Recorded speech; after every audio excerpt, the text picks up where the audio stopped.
Irashaimase! Welcome po sa Adobo Resto Bar. Pasok po kayo. Saan ka pa makakahanap ng Pinoy Tabi Hoday na araw-araw dito sa Canco area? Let's go! 13 minutes walk lang mula Chiba Station, hatid ng Adobo Resto Bar ang sarap na swak sa panlasang Pinoy. Tara na't tuklasin ang kanilang kwento at magpakasawa sa masasarap na pagkaing Pinoy. Ako si Iwakami Lorna Lim na nakatira dito sa Japan ng halos 20 years na. Pinakaan dito, adobo talaga.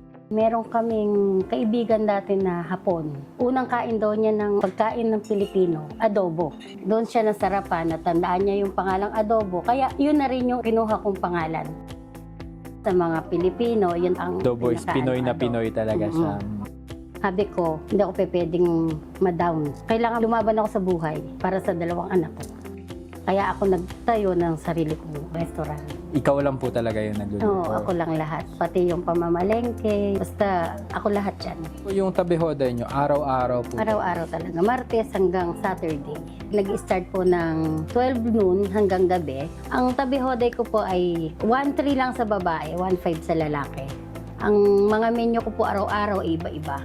Pinopost ko siya araw-araw sa Facebook. Ang pangalan ko po sa Facebook ay Lorna Lilim. Ang ko dito yung magkasama-sama lang yung mga Pilipina, yung matagal na hindi nakikita. Dito sila nagkikita. Para silang reunion. Ito na yung parang landmark na dito na tayo sa adobo.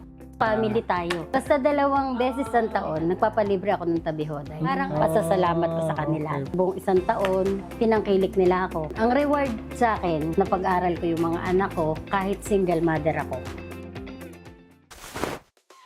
Huwag na magpahuli! Tara na sa Adobo Resto Bar at dalhin ng buong barkada. Arigatou gozaimasu! Kamamata, yoroshiku onegai shimasu!